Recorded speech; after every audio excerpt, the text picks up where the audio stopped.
శ్రీమాత్రే నమః. సద్గురు జ్యోతిషాలయం వారి యొక్క ఆంగ్ల నూతన సంవత్సర శుభాకాంక్షలు. మా ప్రేక్షక మిత్రులందరికీ కూడా ఈ 2025 ఆంగ్ల నూతన సంవత్సరం ఎన్నో గొప్ప వసంతాలు రావాలని మనస్ఫూర్తిగా ప్రార్థన చేస్తున్నాను. మీరు మాకు చేసే ఒక చిరు సహాయం, మా ఛానల్ని లైక్ చేయడం, సబ్స్క్రైబ్ చేయడం, మీ మిత్రులందరికీ షేర్ చేయడం, ఇది ఒకటి చేయండి. ఇంకా మీకు చాలా అద్భుతమైనటువంటి విశేషాలు చాలా మీకు వస్తాయి. మరి ఈ ఆంగ్ల నూతన సంవత్సరంకి ఉగాదికి మధ్యలో ఉన్నటువంటి 3 నెలలు ఉంటుంది చూసారా, చాలామందికి మళ్ళీ ఉగాది పంచాంగ శ్రవణంతో పాటు మళ్ళీ వస్తుంది.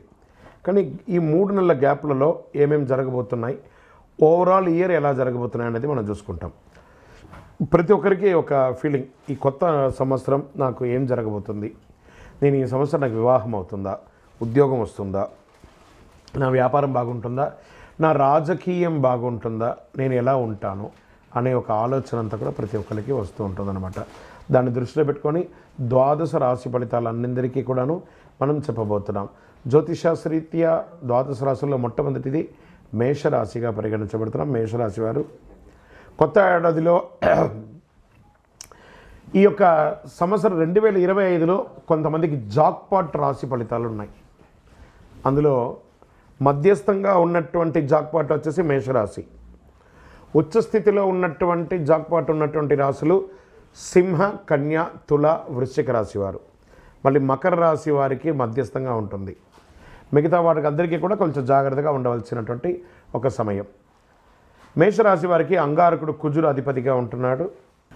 ఈ అంగారకుడు గ్రహం ద్వారా ధైర్యం, కోపం చాలా ఎక్కువ ఉంటుంది. అద్భుతమైనటువంటి నాయకత్వ లక్షణాలు కలిగిన మీరు వచ్చే కాలంలో మేషరాశి వారికి 7.5 శని షాటిశాత్ కూడా ప్రారంభమవుతుంది.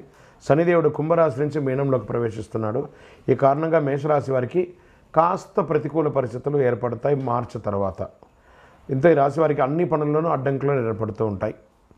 ఈ సంవత్సరం మేషరాశి వారు మధ్యస్థం అని చెప్పాను చూసారా. కొత్త సంవత్సరం మేషరాశి వారికి వ్యాపారం, విద్య, ఆర్థిక, ఆరోగ్యపరంగా ఆసక్తికరమైన విషయాలు ఉన్నాయి. ఆర్థికంగా ఈ రాశి వారికి కొత్త ఏడాది 2025లో ఆర్థిక పరంగా మిశ్రమ ఫలితాలు ఉన్నాయి. ఆర్థికంగా చాలా జాగ్రత్తగా ఉండాలి. షూరిటీ సంతకాలు ఎవరికి పెట్టకండి. ఈ కాలంలో ఏదైనా పెట్టుబడి పెట్టే ముందు అన్ని విషయాలు బాగా ఆలోచించి పెట్టండి. నష్టపోయే అవకాశాలు ఉంటాయి. తెలియని వ్యక్తులతో ఆర్థిక లావాదేవీలు, అసాంఘిక కార్యక్రమాలు ఏది చేయకండి. దానివల్ల మీరు చాలా ఇబ్బందులు పడే అవకాశం ఉంది. లేదా ఆఖరికి కారాగృహం అనుభవించే అవకాశాలు కూడా ఉన్నాయి. అసాంఘిక కార్యాల వల్ల జాగ్రత్త పడాలి. మేషరాశి వారికి కొత్త ఏడాదిలో ఆర్థికపరమైన విషయాల్లో చాలా జాగ్రత్తగా ఒక డిసిప్లిన్ ఉండాలి. సంవత్సరం ప్రారంభం మార్చి నెల వరకు లాభాలు చాలా ఉన్నాయి. కానీ మార్చి తర్వాత కొంచెం ఇబ్బంది ఉన్నాయి.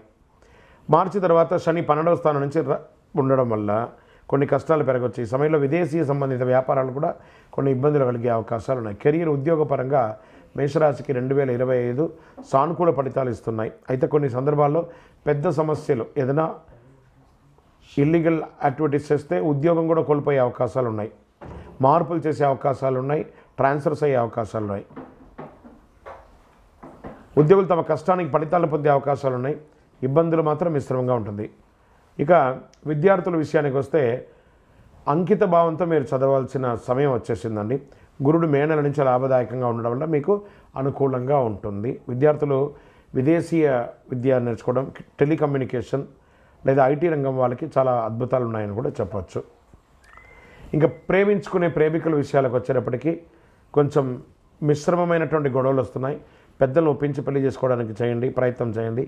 ఆరోగ్యపరంగా కొంచెం నర్వస్ వీక్నెస్ లేదా ప్యాంక్రియాస్, లంగ్స్ ఇవన్నీ కూడా కొంచెం ఇబ్బందులు వచ్చే అవకాశాలు, జాగ్రత్త పడండి.